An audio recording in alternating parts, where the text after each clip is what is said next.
Hello and welcome to a new episode of New Earth Awakening. Today, we welcome to the show Melisa Keenan. She is an 8-time international best-selling author, USA Today bestseller and others. And she's also the founder and CEO of the Heart Open Publishing Enterprise, Hope. She empowers leaders to show up in their raw, soul-aligned self-expression. She knows the sacred truth that following what brings you joy is the only path worth walking. Melisa, welcome to the show. Thank you so much. I'm so happy to be here. Thank you. Melisa, please share with the audience how your path, your journey has led you to this amazing work you're doing today. I've been an intimacy coach and mentor for over 8 years now, running my business online. And in that field, I knew I wanted to write my own book. I mean, pretty much since I was a little girl, I knew I wanted to write my own book because I just always have written. I love writing. But becoming a coach, I started seeing people actually doing this, and it started to become like, oh, this is a goal that I actually could put in my purview and possibly accomplish. And then when I started doing all the research and things, I was totally overwhelmed. Like, how do you actually do this? How do people actually publish a book? I even hired a writing coach, and then that was the first coach I ever hired and fired within the container because I was like, I don't think this is what I need. This person's not going to help me figure out like how to actually publish this book. And why am I going to write a whole entire book if I can't figure out how to publish the thing? So it was very stressful. And I actually gave up for a little while. And then I got invited to my first multi-author book. And I was like, wait a minute, you're telling me I can, pay a fee, write, get all this support, and you're going to publish it for me. And I get to leverage all these other people's audiences. I was like so smitten, like, this is true love. So I did my first multi-author book in 2021. And I started to just it was so addicting. It was like, oh, I can just continue to do this, and this is how I can get my message out. And all of the books I've been a part of have been multi-author books. So the more that I did it, the more I started to recognize the similarities between my work as an intimacy mentor and the work that our writers, our editors and our publisher was doing with us as authors. Because it is about excavating your story and being so at peace with your story that you can share it openly and falling in love with who you are and the whole journey. And the more that you can do that, then you can be visible with it. And that was really similar to the work I was doing in the intimacy realm. So I was like, you know what? And I started getting closer and closer. And I became the CEO of a publishing company over 2023. I learned a lot about what to do and a lot about what not to do. And that's what made me decide to publish my own publishing house. So I never would have imagined, just 8 years ago or whatever, that I would be running a publishing company. But here we are. Wow. But that is really amazing. You know how it happens. You start looking into something, it feels overwhelming, it feels too much, you don't know how to move forward. You just let it rest, take a step back, and then everything starts to flow naturally. Synchronicities happen, and these amazing opportunities pop up. And at the end, you land with your own company. Exactly. Because Uh, you just let it breathe and come to you and you are not chasing it anymore. So let's dive deeper into this amazing story that is basically about healing, right? So let's start by you sharing what is your personal definition of healing, also regarding of writing your own books, right? hmm. Yeah, I think that the hallmark of healing is love. And so, how do we know if we're healed is because we feel deeper love and we feel more held in love and we're holding ourselves more in love. I think it's really the process of fully accepting yourself, and I think that goes even when we're talking about physical ailments, you know? Um, there have been times when just simply accepting what is and truly loving myself through it has been the thing that made the physical ailment go away. So it goes the same with emotional things or mental things. Love that. Thank you. Thanks for sharing that. And so, as an intimacy coach, making parallels to the publishing world, that fascinates me truthfully. It's like, what? Like this holistic thinking. That's the kind of thing that I want to focus on right now. So please explain a little bit about the subtleties that show up that tell you, oh, here is something that I can use holistically. I mean, drawing the parallel between intimacy work and becoming a published author or even becoming a speaker, you know, or getting more visible in any way. I would always define, and I do define intimacy as into me see. I didn't come up with that. I heard it and just, adopted it because I was like, that's what it is. And we cannot, in a partnership, we cannot have someone see more deeply into us than we've been willing to see into ourselves. We also can't expect to see more deeply into another than we've been willing to see into ourselves. And what does that mean? It's like really being present with all that is there and coming into acceptance with it, learning from it, loving it, trusting it was a lesson, trusting it was there for your highest and greatest good, trusting that you're at one with all that is. And all of that to me encompasses love for self. And so it's the same with writing your story, if I today were to decide to open a vacuum selling business, I always for some reason think of vacuum businesses like when I'm using these type of analogies, because most of the people that I work with are running coaching businesses or they're therapists, they're in some sort of service provider. But even if I was getting ready to open my own vacuum cleaner business, I have recognized that in marketing, the power of the story of the business owner is key. It's everything. Because, commercials, AI, everything can be generated, but what cannot be remade is your own story. So, so our path with intimacy, it shows up whether we're talking about relationship with others, whether we're talking about relationship with our visibility. Love that. Thank you for sharing that.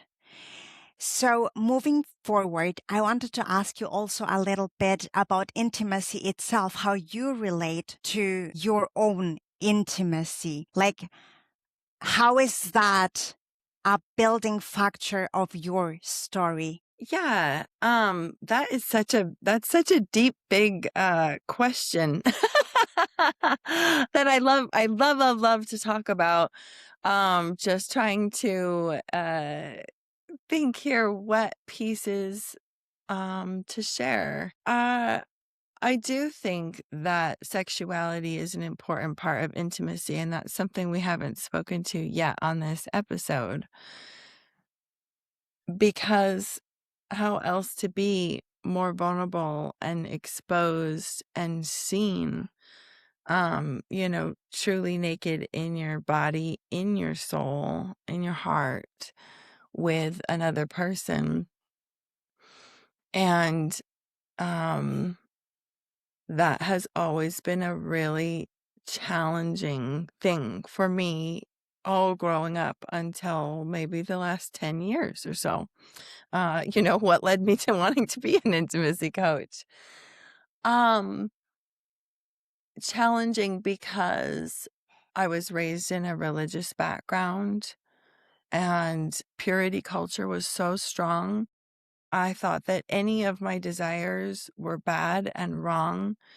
And and so I just buried all of them as much as absolutely possible. I went to extra church to try to like cleanse myself of any, impure thoughts and whatever. And when I married my husband, I was a virgin, and that was through a lot of self-hatred talk, to maintain that till marriage. It was like, no, shut this down. You're bad. You're wrong. A lot of shame, all of that. And so, um, but that doesn't just change just because now suddenly I have green lights and the church says now you can. I was still very shut down and very scared and closed off. And actually, I've written a lot of this story in a book called Embracing Your Eros, which is launching soon. Depending on when this airs, the book is launching March 12th. So I've written a bunch of this in that book, and so and also my family of origin was full of abuse and addiction and abandonment and neglect. And when I was 12, a lot of that kind of came to a head, and my dad died, and my mom lost custody of me, and I became a ward of the court. Um, Another word for that is orphan, and was taken in by my aunt and uncle from 12 to 18. But they really treated it was a boarding house, like it was like, okay, welcome to life without secure attachments at age 12. So it was really challenging for me. And my husband has been one of my biggest teachers in this, because how to create those secure attachments again was so hard. Like, and the fear that I'll be abandoned is something I almost have to face that fear daily. Working on attachment styles and all of that stuff. So when you talk about all of that and you talk about peeling back layers to be able to say, here's me, here's my story, let me just get on a podcast and share all of this with you. Like, for me to be sitting here and even sharing my story represents a tremendous amount of healing, a tremendous amount of the capacity to pour in love for myself. Thank you, Melissa. And yes, yes, yes, I couldn't be more happy and agree more with you. This is also a part of your lived definition of healing. It's like, I love, the way that you look right now is like, my heart is just, I don't know, it's vibrating, for you. It's like, thank you for being open, for being vulnerable, for owning all these parts of your story, for being able to share it just straight out. This is what the story is. And this is how I choose to show up every single day, not giving into fear, but to choosing love. Thank you so much. I feel so championed. Yes. It really is that. Like, I think that so many humans walking the earth right now feel like if people really knew me, they wouldn't love me. So the work of visibility, when we talk about marketing and, podcasting and speaking and writing your story, and all of those may kind of fall into these businessy boxes, it's spiritual work. It's absolutely spiritual work, because you're you're debunking that inner belief every step of the way. And what a gift that is. Yes, exactly. And I mean, offering other people this possibility with being published authors with your company, well, that's one way of creating a safe container for everybody to show up with their story. And Yeah. I mean, the story that you are saying right now, it spoke to me personally. And I am sure a lot of our viewers are going to be like, yes, this and that she spoke about also in my story. Exactly. Yes, I totally agree, Yeah.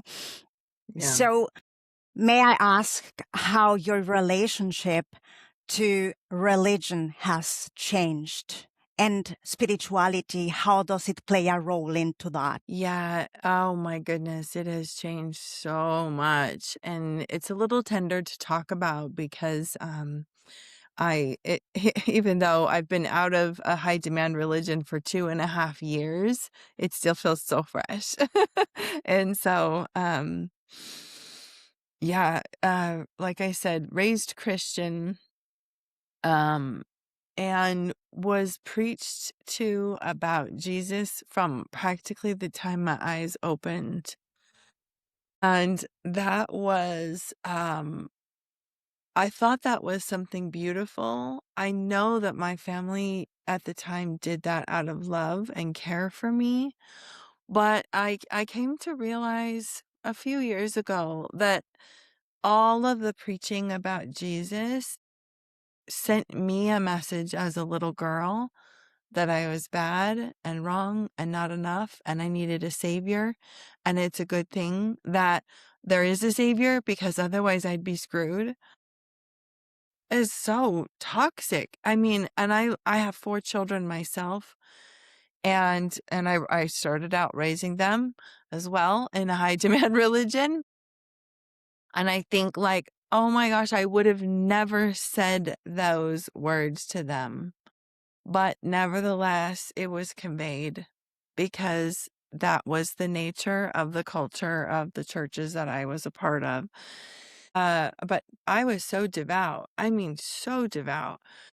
And, always, whatever church I went to, I was always like leading or, the lead singer or the door greeter or the whatever. And then when I moved into the Mormon church, I was always in leadership positions and spending so many hours like trying to show God that I love him.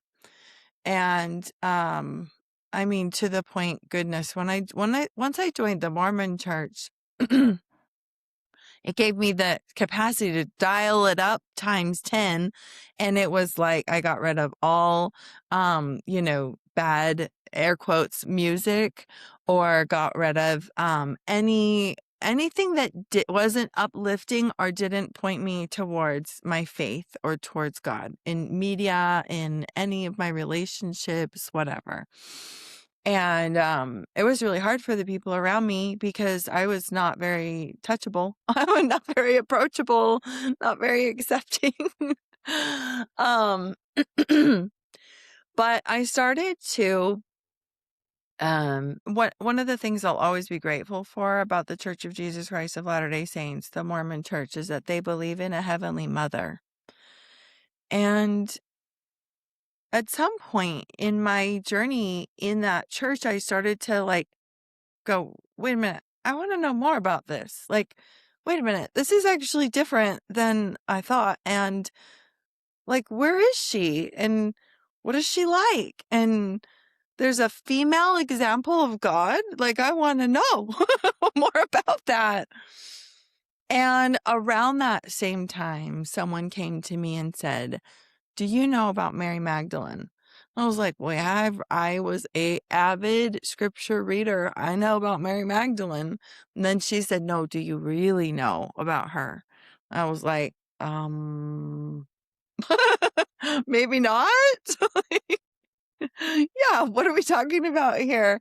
So she sent me some podcasts. I started doing some reading, and it was amazing because it provided this archetype, like, in real life, of a woman embodied in her divine feminine energy.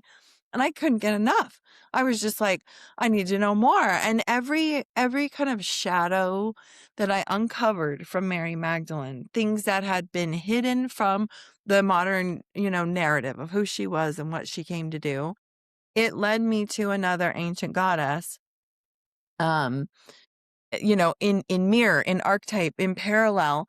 And that ancient goddess gave me more to look at within myself. And each thing that I saw gave me a deeper permission to allow myself to access parts that I had like I said, really locked up so that I could be a good girl and do what God wanted me to do. And I had a very deep relationship with spirit.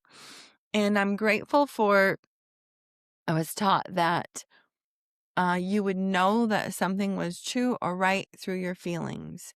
And you would feel feelings like, peace or goodness or benevolence. So at some point, I started to realize, like, my relationship with hearing spiritual communication has everything to do with my relationship with myself.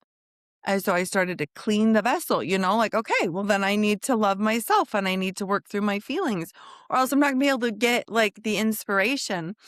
And I'm so glad I did that, because it allowed me to take steps into these dark, scary, unknown places, because my heart was saying yes. My heart was pulling me towards those places, even if it didn't really look like what the church wanted me to be doing. Yeah. So, and I would say it was probably 5 years ago or so where there was like a real, like, I mean, so many things in the religion created cognitive dissonance, like how, people in the LGBTQIA plus communities are treated, even how people of color are treated, in the history behind that. A lot of things that created so much cognitive dissonance that it started to feel like it was crushing me.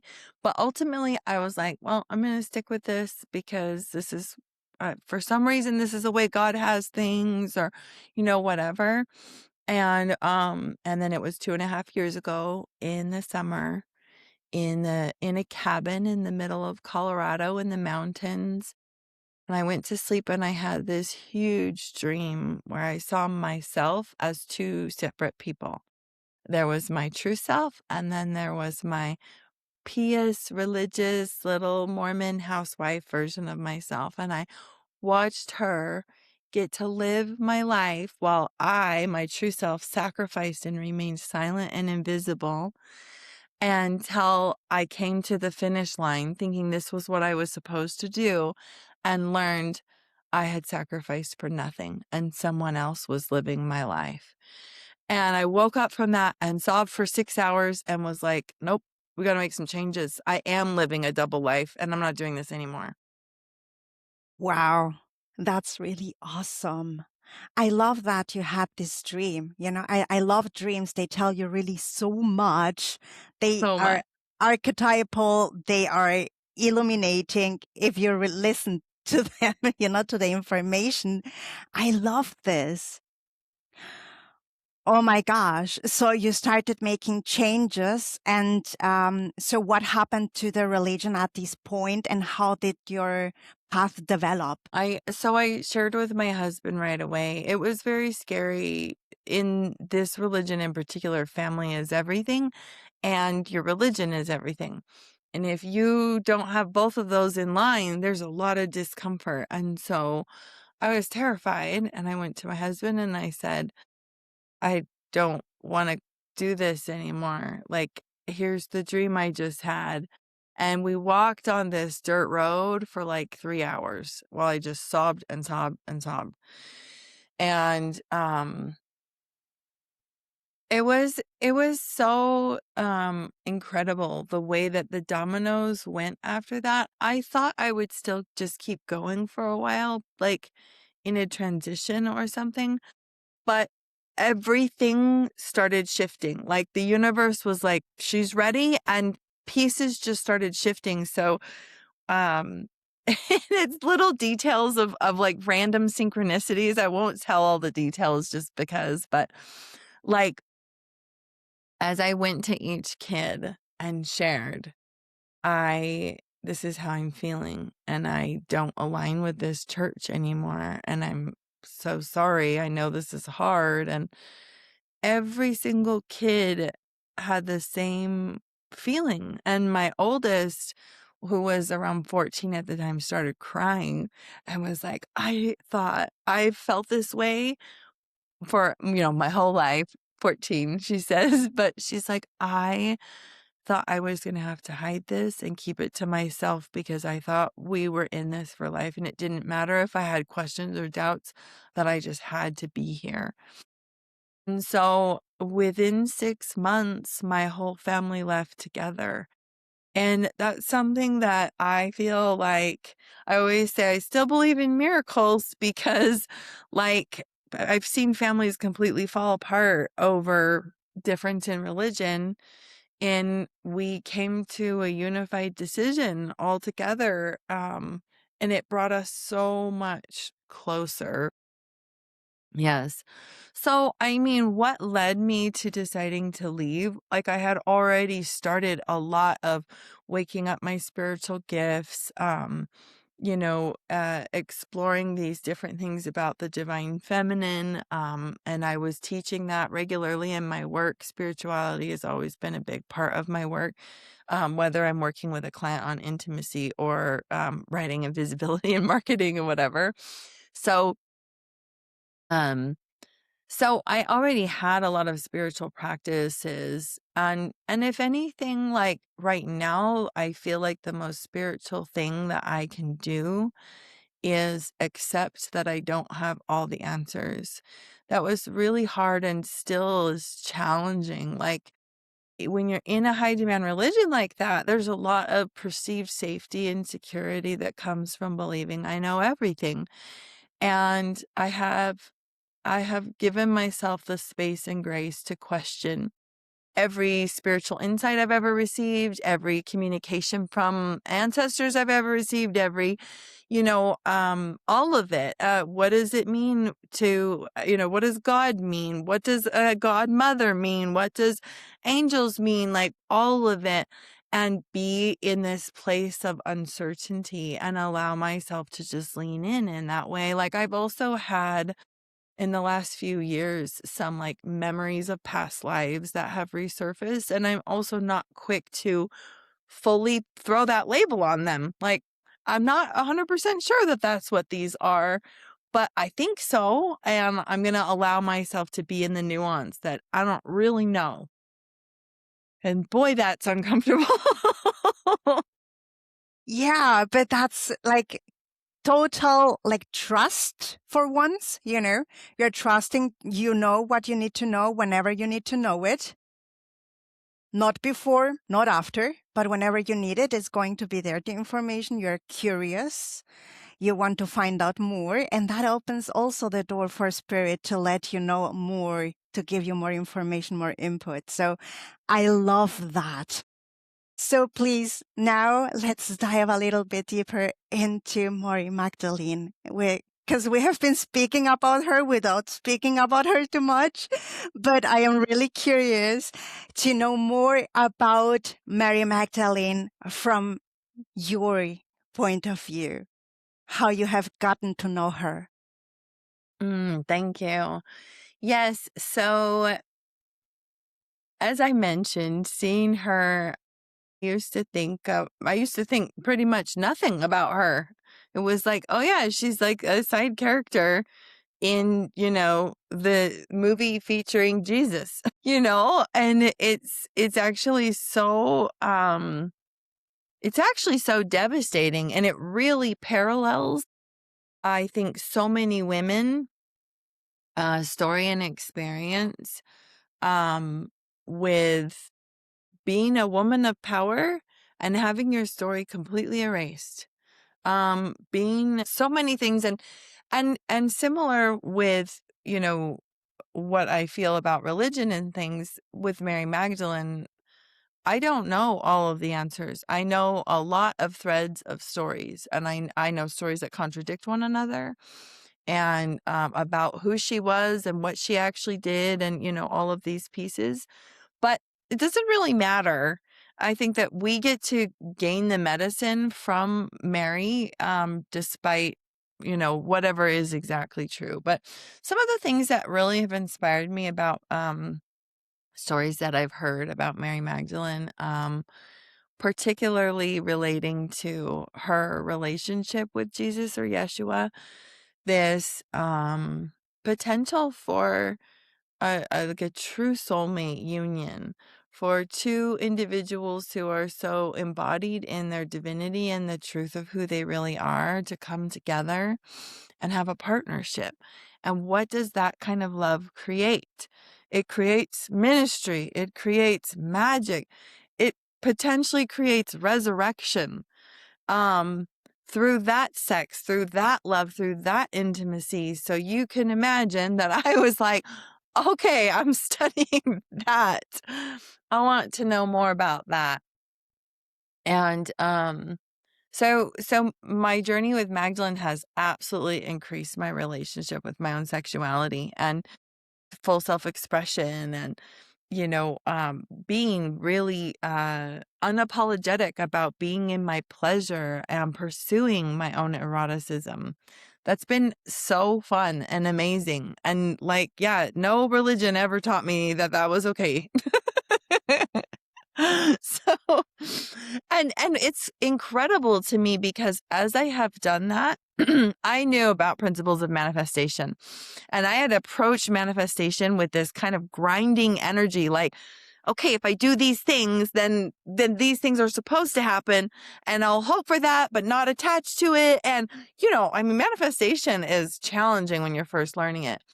And similar to what we talked about at the beginning, what I kind of had let go of, whatever. I'm going to put things out and I'm just going to, watch and see what happens and trust, um, and the more that I have given myself permission to prioritize my pleasure in my time, in my resources, actually make it a big part of my life, the more that I have manifested. Because you are magnetic when you're like that, right? You're radiant. And it's like you turn on this magnet and all the opportunities and the impact you came here to make, the creativity, all of it. I'd love to hear why this is so hilarious to you. It's so cute. Because it's so true. This is so amazing, right? I just love it. It's like you attract a match for what you vibrate. What you put out is what you will get back. So if you are in this stage of my intimacy is important, I am important, I like this, I like that. Oh, yes, let's do this and that. Then what are you else going to get? It's like, Absolutely. ding-a-ling. Absolutely. It's so amazing. And I always say this, like Magdalene really taught me that pleasure is the strategy, it is the medicine. And it's like, it shouldn't be rocket science that if we focus on our pleasure, we're going to get more pleasure and we're going to live a life full of pleasure. But in practice, it actually feels like rocket science. Like it's really, you have to go up against a lot of conditioning in order to prioritize your own pleasure. So that's been a huge element. And this element with manifesting and wealth as well is an archetype of Mary Magdalene because it's believed that she came from wealth and she potentially helped fund the whole mission of Yeshua. And so that's amazing. Like who talks about that? Also, elements of needing to push back against the patriarchy. So patriarchy was absolutely in full function at the time that Yeshua and Mary Magdalene were on the earth.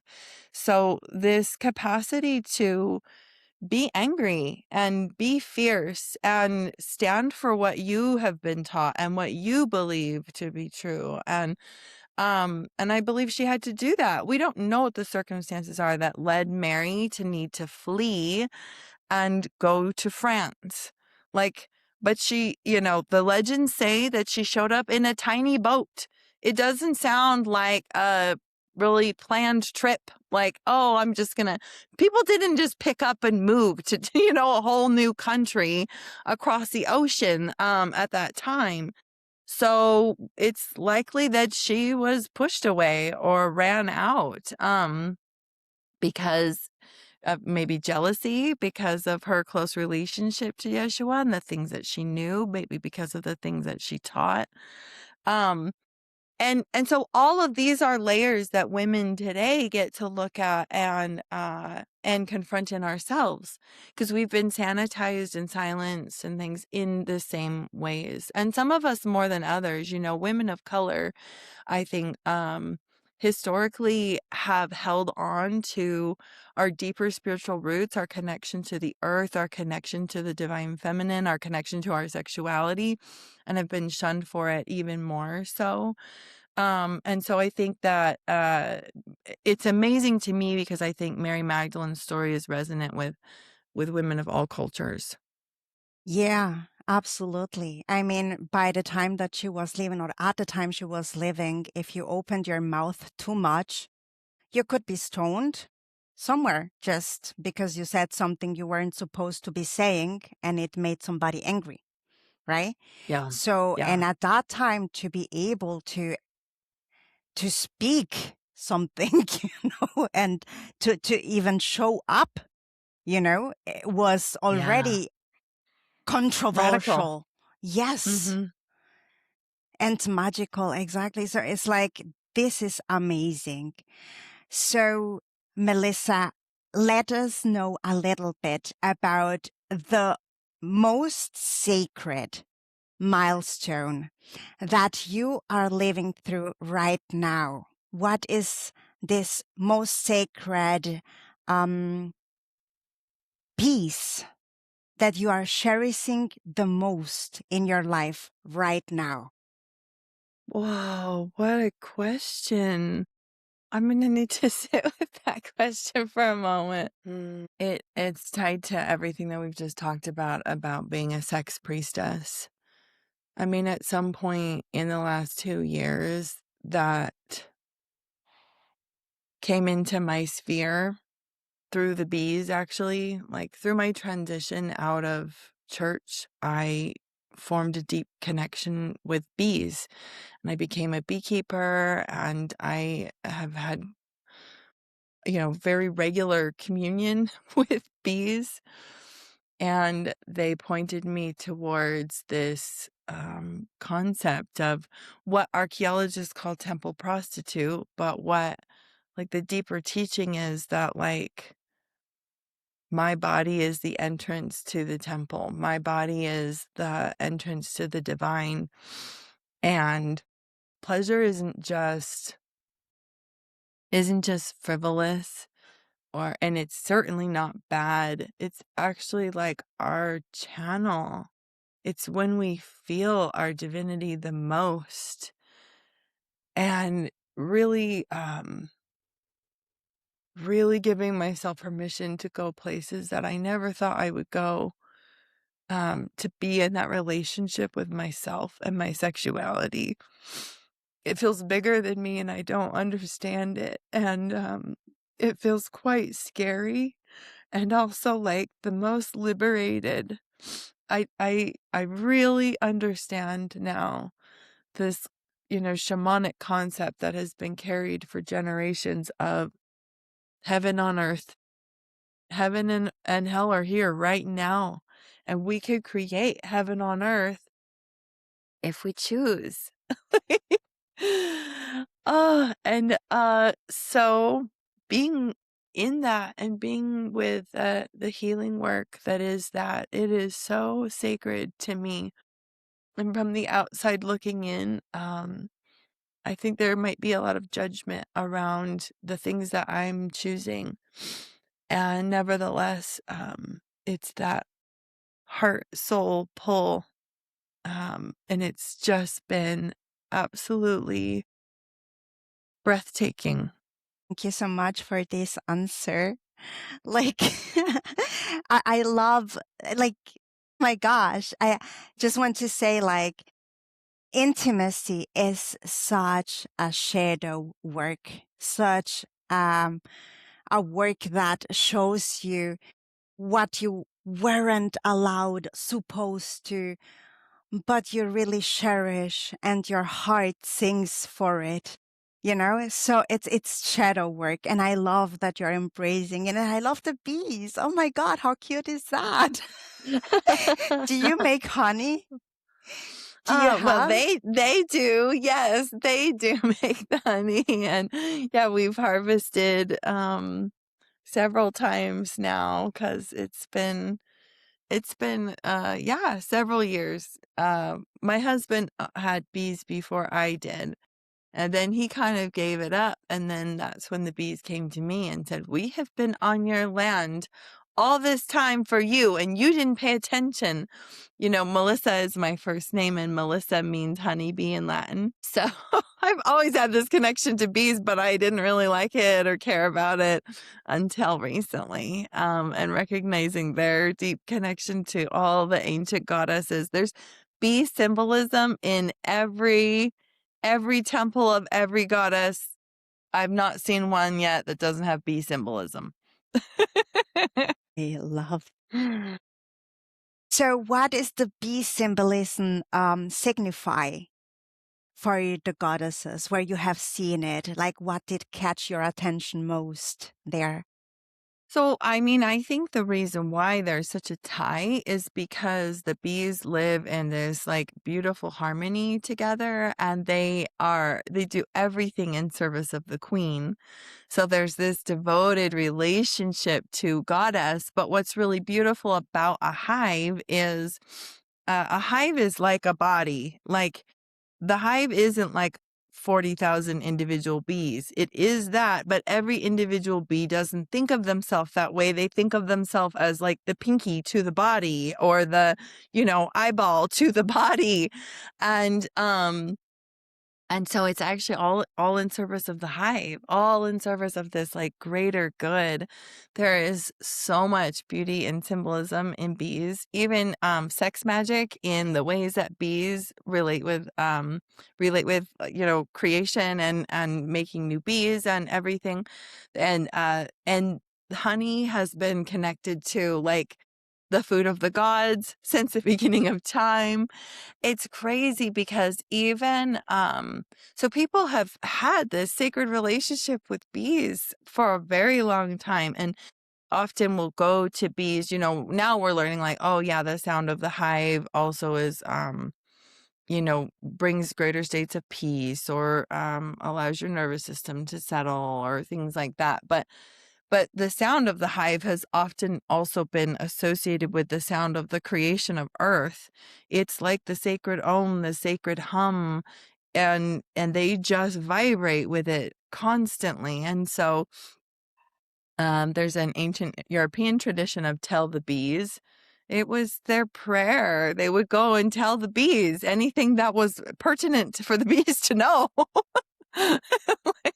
It was prayer. So, oh yeah, there's so much in relation to bees and bee symbolism. And then where you see it the most, which is very exciting, there's a great book called Meeting the Melissa by Elizabeth Ashley Starnes, and I'm a huge fan of her and her work. The Melissa in Greece at the Temple of Demeter or Artemis, that temple was structured like a beehive. And so the priestesses of that temple were called the Melissa, and they were temple prostitutes. They were also temple workers in everything that they did was in service of Demeter. And so we get to see like kind of there's a lot historically that we can draw from and learn about how people have been in relation to the goddess and all of that, like things that have been stamped out primarily by Christian churches. uh there is still evidence, and our bones, I think, remember that stuff, and the bees have never forgotten. They continue to tell the story from the beginning of time. It's very rare that you just completely lose a hive, right? Like a hive births another hive, which births another hive, and there's like in the scientific community, they believe that the drones, the male bees, don't play really any role besides impregnating the queen, which makes them kind of useless. Like there's a lot happening in a hive, and then the drones are only responsible for that. But it doesn't make sense because there's another great book called The Song of Increase. I can't remember the author, but talking about the role of the drones is so beautiful. The drones are the only bees allowed in other hives. And when they're allowed in, so like if you and I belong to two different hives, we could not go into each other's hives or we would get killed, but not the drones. And the drones go in, and not only do they get let in, they get let in straight to the brood chamber, which is where the babies are. And they do this little song and dance. And so in this book, she proposes that they carry the story of like all of Earth kind, and they sing that story over the babies. And then that keeps the story alive. So when you think about touching ancient stones, like go touch a beehive, like go be and listen to the bees because they're singing the song of all of Earth kind. Oh, the bees are so, so sacred. Yeah. Thank you very much for sharing that, Melissa. I love that.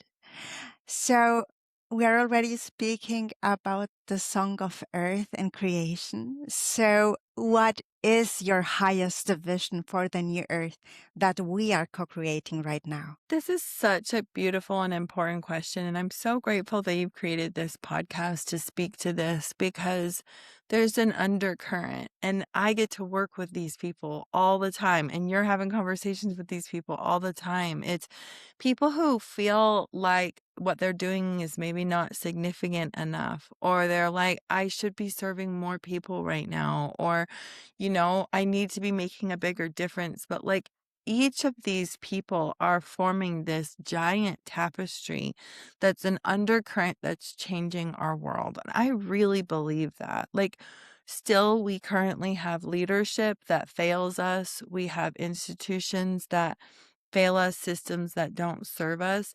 But the undercurrent is growing and growing. It's so cool. I feel so excited to be alive today. Goodness, if anybody knows anything about what's going on in the United States, there's plenty of reason to feel like it's the apocalypse and a lot of people are really suffering um because of crazy leadership. And I see this shift happening. People are moving towards love. And I always say it's about loving yourself. I mean, our worst leaders imaginable, if they actually loved themselves, they would not behave the way that they behave. It's true love. It's not just, going after selfish desires or, chasing power and stepping on people. It's related to do no harm. It's related to doing what's right for all involved because you loving yourself that's what you're going to choose in our true core. No baby is born looking up into their mother's eye at the breast, thinking, I'm going to be a tyrant and step all over everybody. Like there's that goodness in each of us. So it's a returning to that love and that innocence. I love that so much. Thank you. Thank you, Melissa. Do you have any parting messages for the audience? This conversation has been so powerful. Thank you for these questions and everything.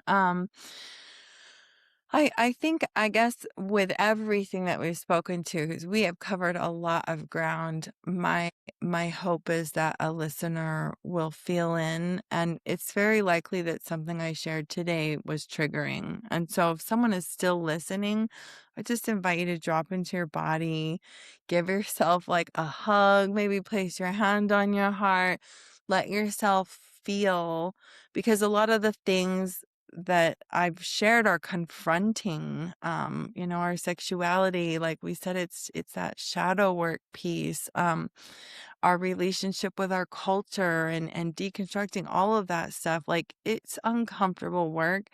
And the last thing we need is another beating stick. We just need love.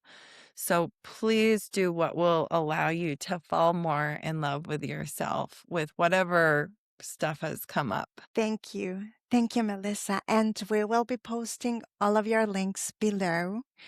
also for people to find out more about your work and other events that you have coming up. There is one also regarding Mary Magdalene in France. So if people who are listening feel called to find out more about the divine feminine through Mary Magdalene, that could be an opportunity for them. And other than that, Melisa, thank you very much for showing up so authentic, so raw and vulnerable today and sharing all of these insights with the audience. Thank you. Thank you, Carolina.